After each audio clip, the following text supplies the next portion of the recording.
Hi everyone. I moved to this building a few years ago, and first person I see was Dale. And he was telling me, I'm gonna throw away your key. Really? That was my first interaction. So I was like, oh my god. Until I knew like what's his sense of humor. And I find some points about him. And yesterday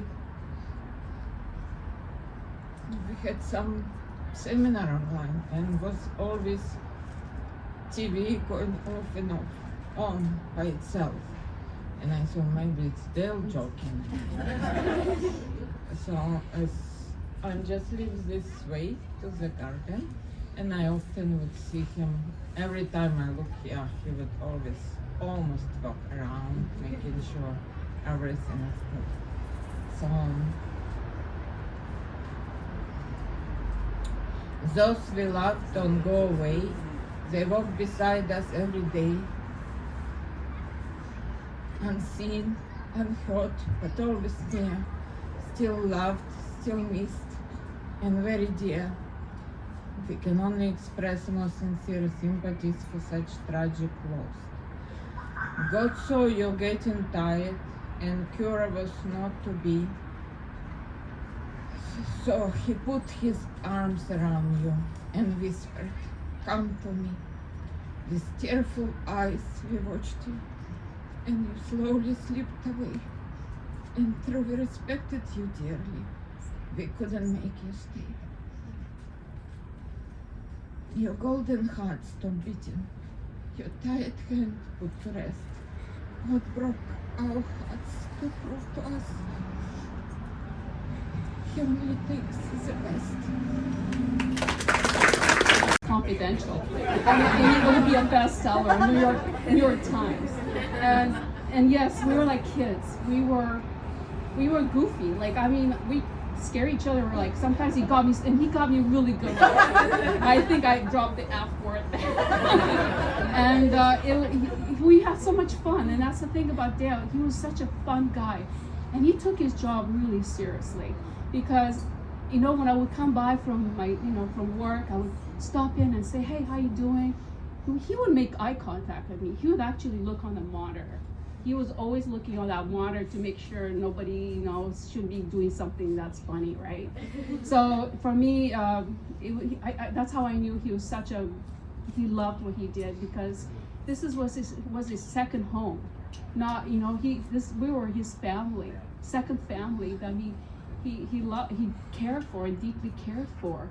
And even recently, I had to be Dale just recently, where one of the late shift 1 o'clock concierge, it was a really loud party happening in our building, and I called, because I can hear everything, and I go, hey, what's going on? Is this going on? He goes, no, I went there, I knocked on the door, and they wouldn't answer their apartment. I'm like, okay, let's go together. So of course, what he did, he took his job so seriously. I gotta tell you the story. So there was I guess some bridge and tunnelers came across and came in and spray painted some of the pillars along the villas there. And I came out one night, maybe it was like a Tuesday, Wednesday, it doesn't matter. I came out and pouring rain, and Dale's like in the bushes. I'm like, dude, what are you doing? He's like, just waiting for these guys to come back. I'm like, bro, they're not coming back. They just came there, did their business, and left. But I mean, it's a testament to kind of how seriously he took his job. You know what I mean? And I thought that was hilarious. And we were always really good bros. He was my friend for sure. But when it came to his job, I remember I drove in. I was borrowing a friend's car, and it had a Thule bin on the top. And I'm used to driving my own car. And so, you're gauging your time as the gate's coming up, and I'm just like, so I don't realize, hey, I borrowed my buddy's car, I got the Thule bin on the car, and then boom, and that's a side of Dale, dude, that I don't want to meet again. He was pissed. It's I thought we were tight, but it's like, dude, what are you doing? And it was kind of like, okay, well, I understand the dynamic of our friendship here, and I also understand that you're a professional and this is what you do. So like, I thought that was kind of funny.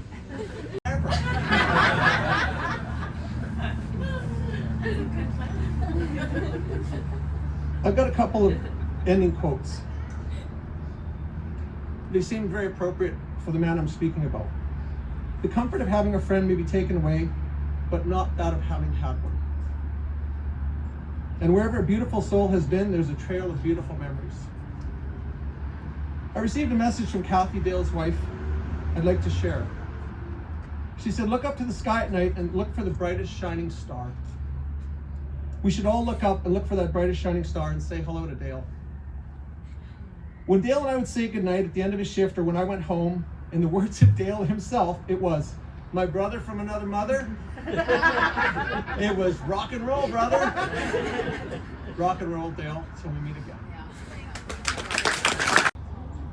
Chris and I and Nicole were sitting around one day. Council had already planned that we would like to honor Dale by putting a plaque on a bench. We all thought that was just the best idea ever until Chris here says, you know, I always picture Dale just walking up here and walking through the pavilion. You know, everybody, we see him doing the rounds. He said, let's just dedicate the whole pavilion in his name. And so we did. Yep. Now, I'll start by reading a card from our family. So yeah. We thank you from the bottom of our hearts, from Kathy, Carmen, and Lisa, to all the staff, residents, and Strata. No words could ever say thank you enough for everything you have done for us. You people were Dale's family, and he thought the world of you all. All our love from the Laforge family. And people show us vintage wines. We walk around and around in the sun, in the snow, and we know. We walk around and around and it rains. We don't have any gains. Dale walks around and around in the hail. Dale had many loves, and I'd like to share a few of those with you. Dale, he loved his wife, he loved his daughters, and he loved his family. He was very protective and private, and only if you asked him about them would he share. He loved his job here at Governor's Tower, securing the property, but he was so much more than that. I hung out with Dale a lot, and if there were an award for Mr. Congeniality, he would win it every single time. Every day, Johnny would come to work with a big duffel bag, go upstairs to the spare room, the meeting room, open his duffel bag, put on a blonde wig, a dress and heels, and make out with Vinny. And so like 4 years go by. 4 years go by, and finally I get my place here, and I'm living in the villas. And so I lived here for 16 years. And throughout those 16 years, man, someone's telling the same story. It's a testament to who he is. I mean, like, he's just a bullshit. The best of the best. Like, can everyone agree with that? Yeah. The best of the best. And I consider myself pretty good, but Dale. And so, You know, the guy said you knocked on his door, and he said, okay, I didn't bother knocking on his door. I just walked in. I was Dale. I think Dale looked through me in that moment. And you know what? It was so, within seconds, it was quiet. Like, no more partying. I mean, I told the people there, this is not a nightclub. This is a residential building. And basically that, and everything was fine afterwards. But you know what? I think what my husband and I miss so much is that because our bedroom door is right by the office there. That Dale was a very special person enough, couldn't we? yes. So, Carmen, this is all yours.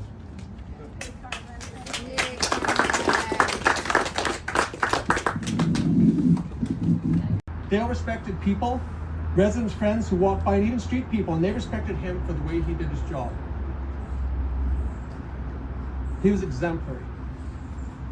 Oh, he loved something else so dearly. He loved Vegas. We talked about it endlessly. Past trip, next trip, this trip, whatever trip. You would know Uncle Dale. You know, one of my favorite pastimes, as has been mentioned by others, was BSing with Dale. He would just be in his office or on his rounds, BSing about things, about all the strange people in Yaletown, all the funny things that residents and owners would do here.